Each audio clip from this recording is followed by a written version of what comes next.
aussi.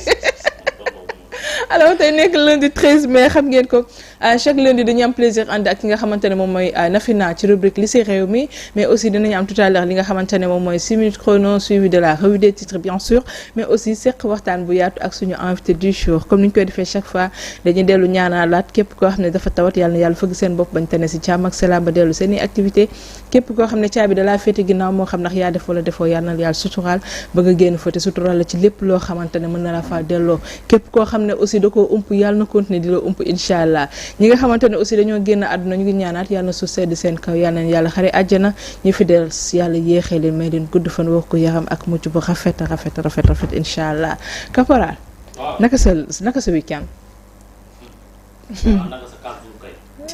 wax nga dëgg wax nga dëgg anticiper 4 jours en tout cas nekkoon na loo xam ne comme 1 mois ci man de wax dëgg yàlla. Badou da nga ñoo namoon. wallahi c'était comme 1 mois dans mois quoi waaw mais aussi tam sant yàlla bu baax a baax. macha allah ci kontaan ak mbégte ak contentement chaque jour di toog ci li nga xam ne mooy plateau Bonjour Sénégal. meilleur plateau matinal ñaar ñoo xamante ne dinañ siisu mais garaawul plateau matinal parce que lépp am na fi y a de la sourire ici. Il y a de la roue ici, il y a de la revue des titres ici, il y a de toute la actualité ici, il y a de la invité toute phare ici. waaw kon daal mooy émission. invité toute phare mooy la. invité toute phare mooy la. toute phare la. man de lu ma dégg laa laajte. dañu bool bi nga xamante ne bokkul dëkk fenn tey moo nga Colobane bu subaa moo nga fi nga xam ne mooy aslam bu gannaaw subaa mu Kër Massar koo xamante ne tey bu tey mu tudd Dubaï bu gannaaw subaa mu tudd France tey mu tudd joueur bu subaa mu tudd mbër kenn xamul fu mu far kooku mooy Nafina maa ngi koy ñaanal yàlla bu baax a baax a baax. ñaan na ko yàlla soppi. ñaan na ko yàlla may jël. mais nag am na yoo xam ne wax dëgg ko yàlla rek jarul ñuy sori. gis nga ay célibataire bu nekkee ci kër mayante leen maye leen. du loolu la. moo jàll ay célibataire yu góor am na fi ay célibataire yu jigéen am na lan moo tee ñu kii yow laay fay couple bu rafet la. lan yaa ngi laay fay couple bu rafet la. bonjour dénkaane la rek ñaari émission yi toppante. c'est-à-dire borom Maroc borom France kooku moom wax dëgg fa yàlla moom seen couple rafet na après ñeneen moom dinaa jéem a xool. waaw yaa ngi yokk xar mi karaw de. en tout cas yaa ngi couple. waaw baax na daal waaw maa ngi nuyu waa Tivaouane Peulh. ñu ngi lay fay. di nuyu sama papa ak sama yaay yi fële ci si ko daan tablu fii nii sama nijaay maa ngi leen di nuyu bu baax a baax kaw mu taal ak ki nga xamante ne moom mooy kaw bu naama yàlla na yàlla defal jàmm. allahumma amiin taala wa barakaatu les hommes de l'ombre nuyu naa leen. macha allah mi ngi noonu kooku mooy caporal alors maa leen ko doon wax chaque lundi dañuy am plaisir aussi ànd ak ki nga xamante ne moom mooy Nafina sur rubrique li si réew mi Nafina noo def. maa ngi nii rek. naka weekend bi. ça s'est bien passé quand même. alhamdulilah nu mu demee. waaw weekend bi neex na rek. amul loo ci mën a wax wala nga koy lépp. non dama ciy teg pirig rek. non dama fi am sama noonu ci kër gi mi ngi yaakaar ak man à tout moment mën na maa pirater. kon baax na muy caporal. mu bàyyi la nga nuyoo. waaw di am mbégte contentement macha allah di dellusiwaat ak yéen fii comme ni ma koy faral defee rek.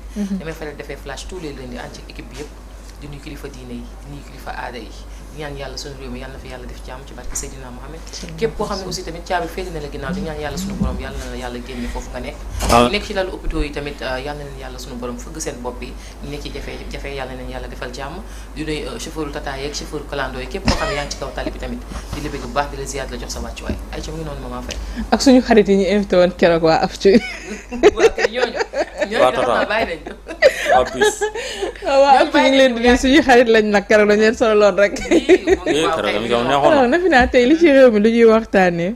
en fait tey maa ngi bëggoon tey dugg ci biir kër yi dugg ci problème yi nekk ci biir kër yi en fait. tey maa ngi bëggoon waxtaanee ci maanaam doomu jiit la maanaam nit ku sëy si. indaale doomam ci biir kër gi. parce que souvent da ngay gis nit day sëy si indaale doomam ci biir kër gi soit ñu koy xatal wala ñu koy bun xatal wala ñu koy teg yenn nii wala ñu koy gënale wala ñuy ñàkk bañ a tollale. après dinaa ci xuus bu baax ci waxtaan bi ko defee askan bi mën ci joxe seen xalaat bu baax a baax. macha allah bi ngi noonu tey am na lu am solo comme ni mu koy defee chaque lundi day waxtaanee day indi thème boo xamante ne da koy waxtaanee yéen aussi ñi nga xam yéen ñuy suivre ngeen mën si joxe aussi li nga xamante ne mooy seen avis maa ngi leen doon wax tout à l'heure que ne comme ni ñu koy defee chaque jour am na invité bu ñu dalal tey ñu am plaisir dalal ko mu ngi yoo si turu Ousseynou Nar Gueye nekk analyste nekk journaliste nekk éditorialiste nekk acteur culturel ak lan sax ma lépp yi si des waaw lebal li ci ma leb ko déjà bëri na c'est que machallah.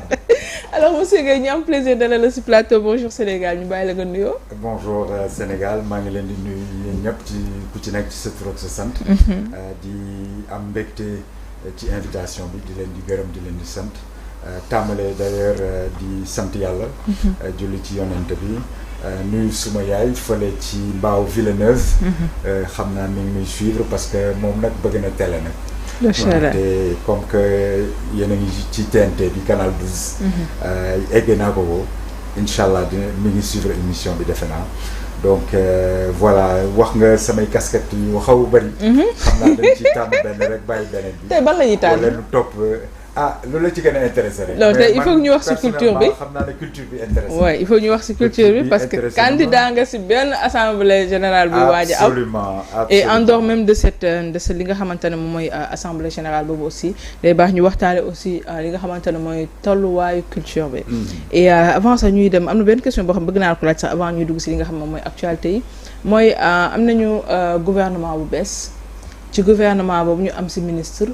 mais ñu gis ne ministre bi certes mooy ministre de la culture du sport et de la jeunesse mais aussi ñu toftal ci benn secrétariat des arts voilà mu bëri nag interprétation yoo xamante ne nit yi dañ ko siy def ñenn ñi dañoo jàpp que ne culture dafa war a kon ne am ministère boppam ñenn ñi ne non comme am na benn secrétariat boo xamante ne secrétariat particulier pour la culture c'est bien mais la moo si sa jàngat yow en tant que waaw sama jàngat mooy ni bu mu jëlee ay ministères yu bëri boole ko mu nekk benn liñ ci jublu mooy plus d'efficacité mooy mutualiser moyens yi maanaam moyen yenn saa yi du doy mais bu nu boolee lépp daal balaa nu koy omelette nu def ko mayonnaise ñëpp xaj ci donc defe naa boole ministères yooyu lu baax la d'autant que boo boolee culture jeunesse ak sport jeunes yi ñoom la ñuy njëkk a xalaat ci sport loolu am na solo et puis sport am na ay sport yoo xam ne culture la boo jëlee sport bu mel ni làmb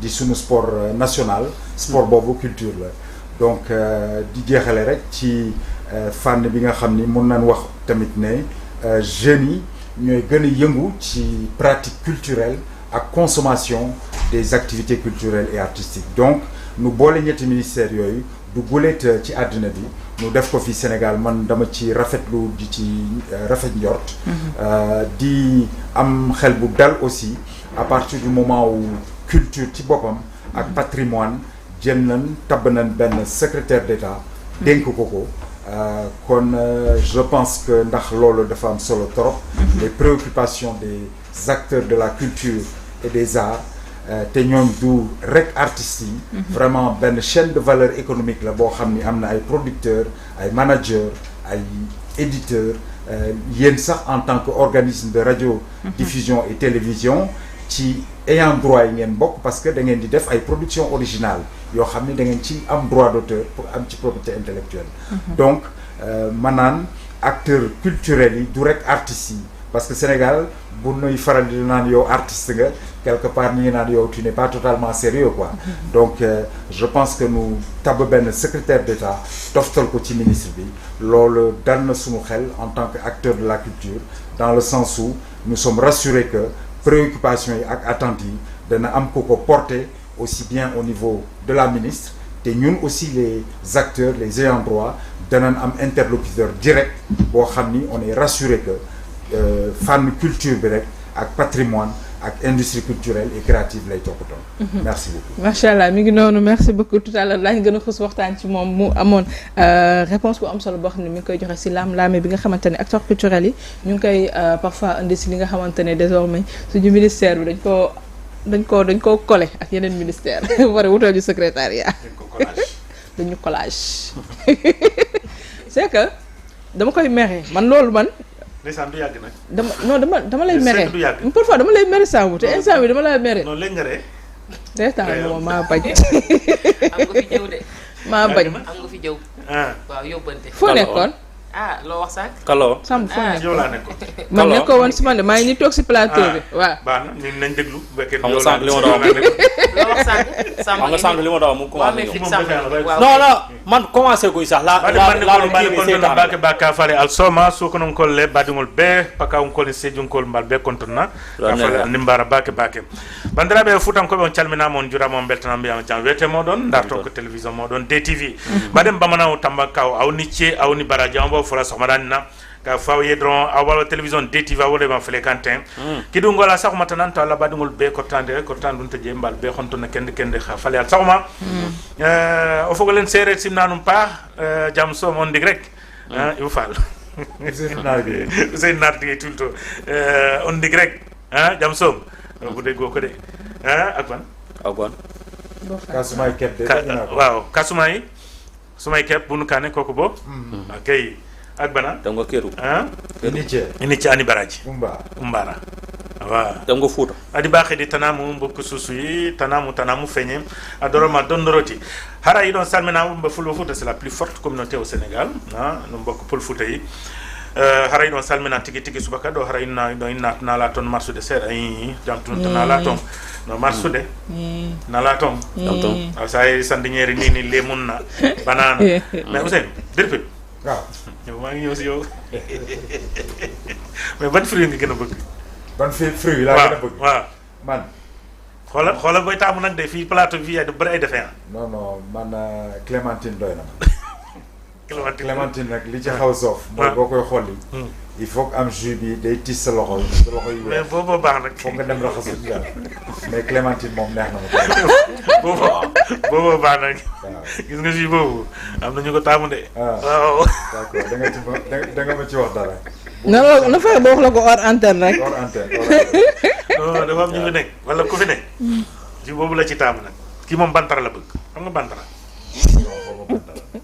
wax dëgg yàlla xaw ma bantara mooy ci Pël Fuuta la mooy ñambi ñambi moom ñambi ak pomme nag seen ñambi day saf suukar dafa neex bokkul ak ñambi Sénégal loolu yëpp sax yéen ma ko si xamal ba pare dafa dëgër waaw dëgër di de dina ci dugg man ñambi dëgër na de dina ci dugg de jeex na loolu moo nekkoon ñëw bi tey Samb yaa ngi bëgg a tardé bëgg a ruube plateau bàyyi ko rek jàmm va bien alors Samb bëgg a tardé bëgg a ruube plateau papa lu ko dal si la man damaa cour rek man moom boobu dafa ma doon jiw balaa may ñëw loo def ba mu jëw la waaw mais loo def ba mu jëw la lu waaye def lu ay non damaa ne Nafina seytaane la loolu rek laa fi wax de ci kanam kii laa ko ne père defal attention ci kay seytaane ba maa ngi sama bureau di la seytaane mook paa bi ñoo mën a far loolu laa wax de baax na dama ne yéen ñaar yéen a mën a far pare nga ok Aïcha yi enchaîné ak li nga xamante ne moom mooy 6 minutes chrono Samb bi yaa ngi pare nga su baaxee ñu dem man maa lay woyal di la fee ko changé père yi mel ni mannequin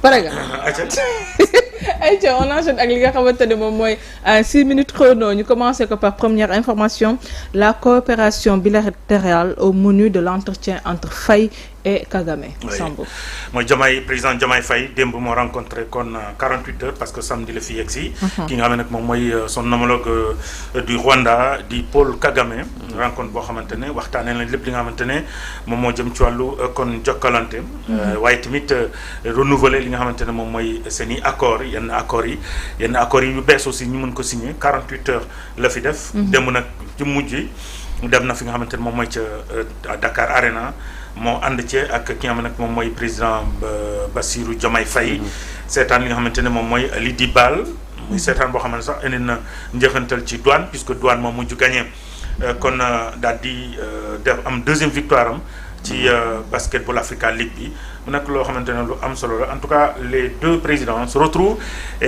bi mooy la première visite d'un président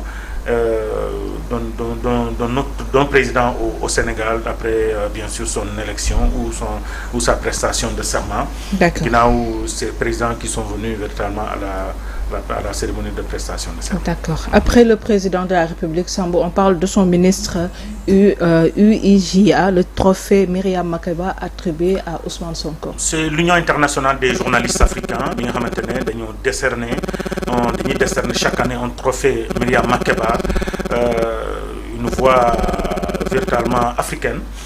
Myriam Makeba ku ko xam ne elle a toujours milité pour l'unité africaine, pour le militantisme africain, mais également pour li nga xamante ni moom mooy li jokkalante les pays africains, mais surtout le patriotisme.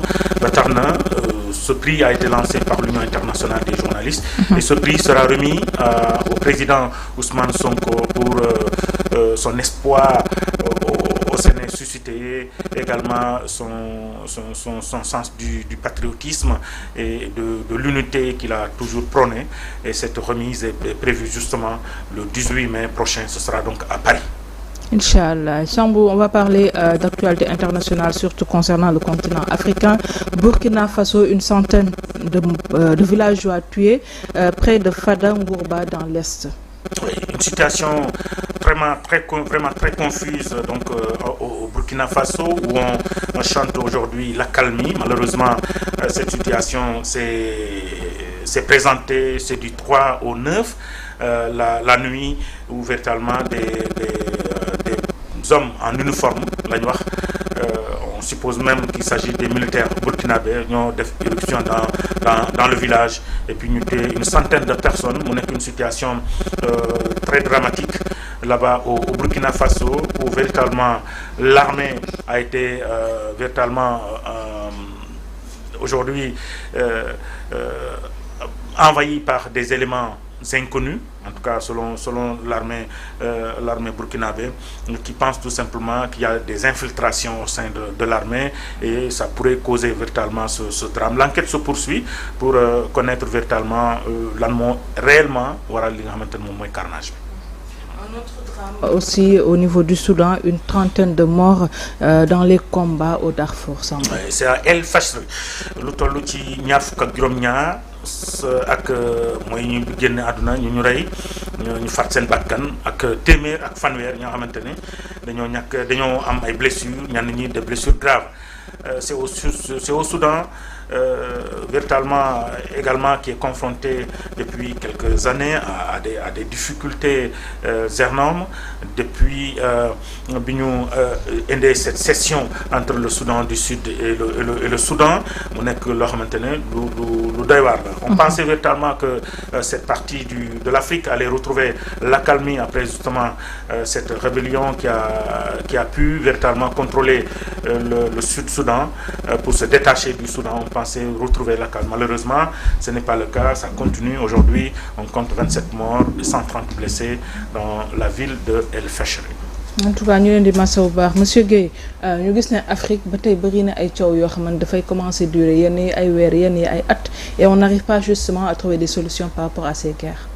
waaw absolument. Man je pense que le péché originel bi nga xam ni Union africaine ba muy nekk organisation de l'unité africaine mooy ba nu ne dëkk yi bu nu jëlee seen indépendance.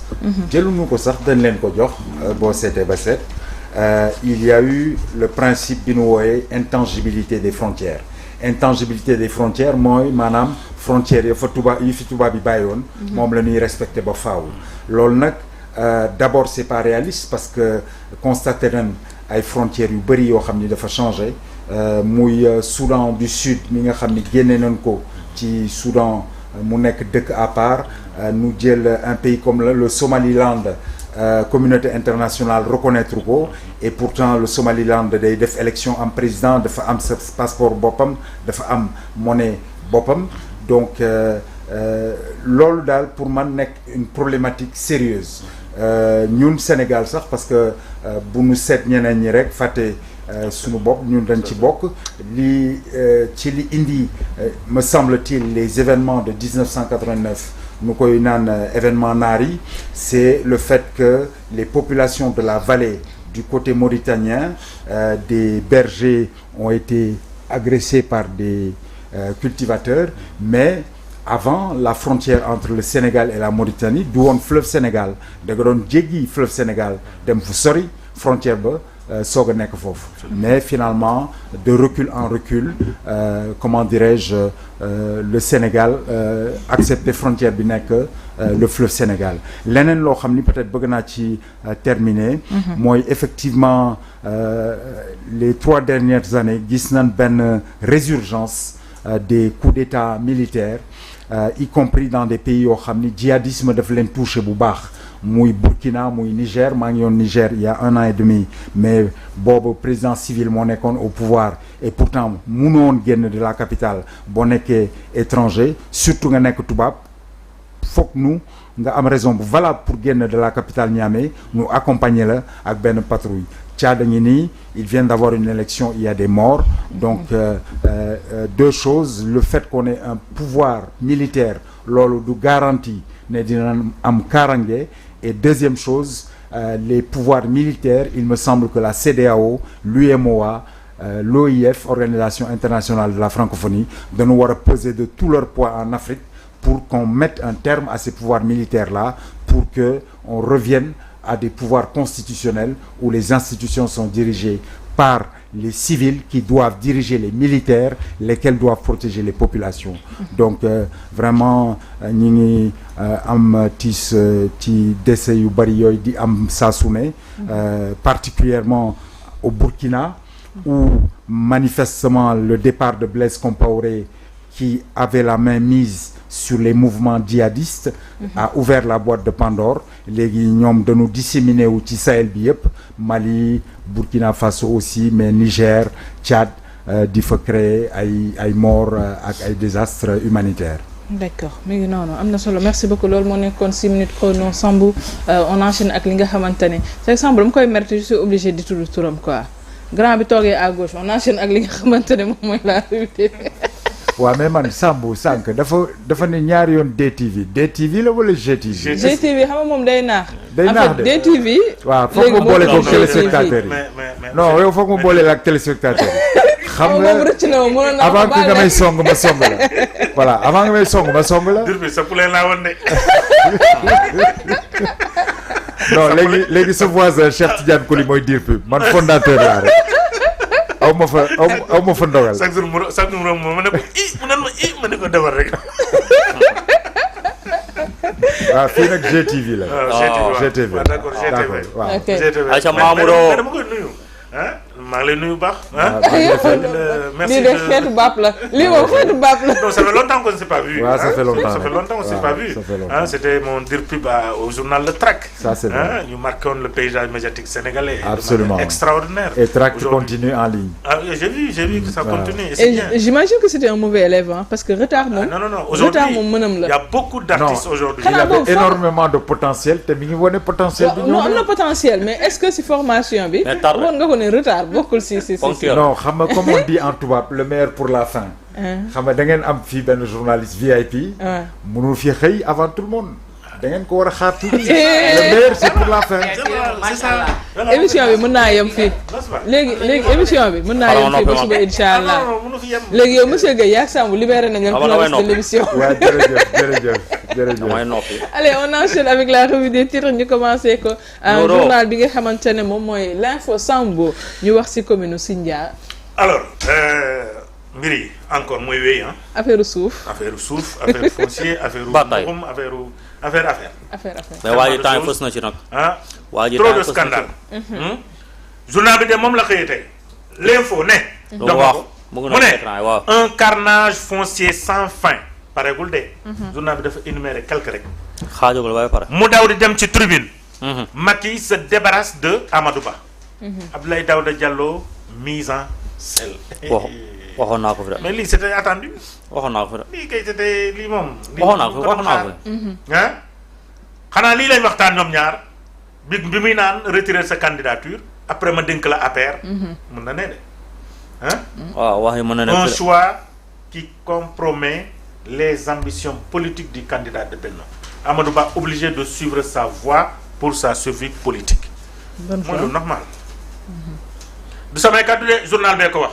waaw est-ce que dina bàyyi. dama ci beneen. journal bi ñëwaat na 556 hectares. pardon. mu ngi doon bind kay du samay kàddu de journal bee ko bind. Soutiré de la forêt classée de. Bandia Bandia. waaw. sous forêt prétexte classée voilà forêt classée maanaam li xew Thiès. forêt classée bi moom lañ déclassé utiliser ko. waroon li ko xew def ci VDN bi. waroon ko def ay logements sociaux. justement.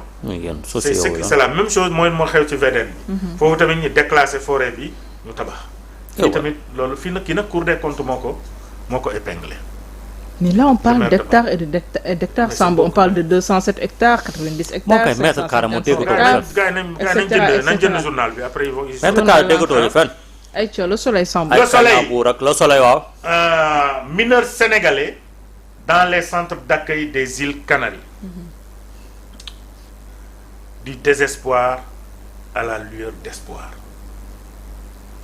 Le journal fait focus aujourd'hui ci li nga xamante ne moom mooy ñiy jógee fii mineurs yi dem te Espagne gis nga centre bi c'est un centre que je connais que j'ai visité mais il y a tellement de mineurs tu vois même des enfants de 6 ans de 7 ans de 8 ans de 12 ans ñu ngi fii ils n'ont pas de papier ils sont obligés d'être classés mineurs et gérés par l'Espagne et la Croix-Rouge et la plupart sont des Sénégalais et des Camerounais moo fa bëri c'est extraordinaire. la moo leen dugal foofu. c'est des parents qui souvent ñoom ñooy voyager avec leurs enfants. ci gaale. waaw ñeneen ñi c'est des jeunes xam nga nit ñi dañoo comment ça s'appelle comment on appelle. lu mu jaxam. dañoo xiiboon. waaw. da ngay gis 12 ans nga defe ne 20 ans la am. nga gis 12 ans nga defe ne 40 ans la. waaw loolu moom da ci am. voilà précoce merci c'est le mot. ñu dem ci journal Yor-Yor Samb. alors Yor-Yor. surtout booy lébu yi. jox ma Yor-Yor. Yor-Yor Mamoudou Yor-Yor a ngi bi yaa ngi. mairie de Dakar Plateau 2012-2016 ministère de la pêche et de l'économie maritime ñaar. La Cour des comptes met à nu la gestion de Aliou Ndoye. Aliou Ndoye membre du Parti socialiste. Ministre du gouvernement. Il fait partie du quota du Parti socialiste dans le gouvernement de Macky Sall depuis 2012. Donc moom la Cour des comptes épinglé ñaari gestion à la mairie et gestion au ministère de l'économie maritime de la pêche et de l'économie maritime. ay mbirum pèlerin itam source A qui revient également sur les accords collectifs d'établissement signés entre la direction générale de l'ONAS et les travailleurs. Le journal parle de gâterie 3XL. mais source A. ndaw gâterie c'est-à-dire daf leen c'est-à-dire gâte nu ñu leen gâtee nu ñu leen par exemple 150 000 francs sont alloués à tout agent qui doit se marier. Qui doit se marier. Waaye daw sama tema faa def. ku nar a am doom am 150. pour la naissance de l'enfant 150. loolu de mun naa ci ñeenteel. loolu de mun naa ci wut ñeenteel. ci source A ba pare ba léegi ñuy gis ki nga xamante ne moom mooy Balde. mais man sax c'est pas. ñëw Balde tooñ nga fi mais titre Balde bi moo ma jaaxal. Balde tooñ nga fi. waaw. lire nga fu mu toj. waaw mu ne Balde toj na fi. toj na fi waaw fu mu toj. ndeysaan ça me rappelle les titres de track yi yëpp track la woon moo doon utiliser les mots wolof di ko defee titre tu vois. lii quotidien bi yaa ngi. mais il y a prescription loolu c'était 20 ans ci ginnaaw. waaw donc léegi dañuy bàyyi la jeunesse montante ñoom nu jël relais bi daal. waaw. lii quotidien bi yaa ngi. les précisions du PUMA. rapport Cour des comptes supposé bamboula sur les salaires du personnel. ce rapport bi nga xamante ne moom la lii quotidien di fësal. un rapport extraordinaire parce que ici même on parle de volet jeunes et femmes qui a reçu plus de 14,5% du budget de plus de 15 milliards mobilisés de la période 2019-2021. Mais attention, là ils se défendent. Oui. Là ce n'est pas négatif. Oui, en fait c'est Puma qui se défend. C'est Puma qui se défend, mais malheureusement su ma seetee phrase bi ils sont en train de dire la même chose parce que ils se sont défendus dans le rapport de la Cour des comptes parce que dañ leen envoyé xam nga dañ lay bu ñu paree pré-rapport dañ la koy envoyé sa yow li la concerne li lañ koy envoyé nga répondre donc la réponse pratiquement c'est la même réponse dans le rapport de la Cour des comptes donc c'est une manière juste de parler pour parler parce que sa réponse mu ngi foofu kenn ku ñu épinglé. te yow indiwoo sa tontu ci rapport ci li ñu la wax. D'accord. Donc ci lu base boobu. la ñuy nag publier maintenant le rapport. Alors li quotidien sax boo am benn information boo xam man ça m'intéresse bien. Laure Aladji Mane nommé vice-président conférence africaine des sports électroniques mais ça c'est une bonne nouvelle. Daara ji. mooy ponk bi la. Man de waxuma si loolu yëpp en tout cas félicitations à Laure Aladji Mane. Quand je vois un Sénégalais vraiment en tout cas muy grimper, muy occuper certains postes. Il faut le magnifier. Parce que xëyul rek souvent parce que xëyul rek nga jël ko. Parce que y a un vécu, am na loo def ainsi de suite pour nga occuper poste. En tout cas bravo à lui. Yal na ko yàlla jàppale. Il y a si benn information après les quotidiens. Après les quotidiens Mamoudou. Walf Quotidien bi yaa ngi. Walf Quotidien. Suite à donner au rapport de la Cour des comptes. moo fi gën a fës en tout cas ci. moo ci topp ci journaux yi. Pastef dans ses contradictions. Dambodj wax na lu am solo. Dambodj si nous commençons par épargner Macky Sall waaw. nous devrons alors épargner tous les autres. maanaam. Il a parfaitement raison. maanaam bu ñu baalee ñoom Macky Sall. waaw war nañ ñu baalee Macky Sall foog ñu baal ñëpp. baal ñeneen ñi. waaw. yenn ministère ak affaire yoon. waaw moom mi amagul poste. kan si. kii Dambodj mi. day 6 jours rek. Dambodj amagul poste day 6 jours rek. ayca non la jox leen poste rek. Libération. Soupçon de surfacturation du marché relatif au dragage, au balisage de la brèche de Saint-Louis. Un gonflement de 2 milliards 026 millions en cause. Bon, dans ce journal toujours, l'ancien maire, on parle de lui. Besbi le jour, wow. Besbi, rapport ministère de la pêche, ça revient. Alioune Ndoye. Un poisson dans les filets. Poisson de guerre. Dans ce journal, guerre des héritiers. Litige foncier à Ngor, Almadi. Le contraire aurait étonné. Parce que lui, moi, information. Non, bonne famille. Attends, vous avez joué Besbi le jour. Besbi le jour, il faut jouer Fundio Mamo. Bonne famille. Hein? Ah, c'est politique. Boubacar Camara, je suis au pouvoir. Vox Populi, crise foncière. Gestion des terres, des familles déchirées, des communautés divisées et le tissu social fragilisé. Exactement. Puis à qui moi, le général de Bambilor. La situation est profondément préoccupante. C'est ça. Je suis surtout faux côté Bambilor. Amadouba invite les autorités et les hommes d'affaires à penser aux populations diminuées. Qui mon ancien directeur maman Radio Bambilor. Critiquer les cas. Baisse du coût de la vie. Une promesse chimérique. C'est un point d'interrogation. C'est le 13. Monsieur Gueye, c'est le 13. Le 13 mai. Ñaata jour moo des. Ci mois de mai. waaw non si li ñu waxoon que ne si la ñuy commencé charte de la vie. 2 jours moo si des. C'était le 15 mai. waaw loolu est-ce que doon fake news. fake news la woon de. waaw loolu defe naa fake news la di nu ne dañuy wàññi njëgu mburu bi de 175 à 125. non mburu bi moom mosuma kaa gëm même bu dee séeréer laa yàkkamte woon naa ñu wàññi mburu bi. mais loolu fake news la woon mais bi fake news la woon. xam nga ñu bëri dañ naan kii ne am na ci lu mu laal rek nanga naam mais moom Thierno xalif général bu Mbablo moom day alerté waaw day alerté bu baax a baax ci li nga xamante comme li ko Mama Faye waxee nii am na coow yoo xamante ne carrément. Bambilor ay coowal terrain ngay dégg chaque jour ay terrain ay hectares yu dul jeex maire bi fa nekk ni muy Ndiagne Diop amul ci lu ñu ko tudd ci terrain waaw kon côté boobu nag gars yi war nañ cee mën a taxawaat bu baax a baax waaw. mais man une Vox Populi bi li ma ciy rafetlu mooy l'information sur la nomination de Fatou Kiné Diakhaté en tant que directrice adjointe du cabinet du président de la République. Je pense que ils ont reçu le régime Diomaye Sonko. ay critiques yu bari dans le sens de déplorer que amul suffisamment de nominations pour les femmes donc c'est bien qu'on ait comme ça une nomination de femmes à la deuxième position de quelque chose quand même qui est le cœur du pouvoir. Absolument. Parce que le cabinet du président de la République lépp li jóge ci ministre yi fa leen koy centraliser.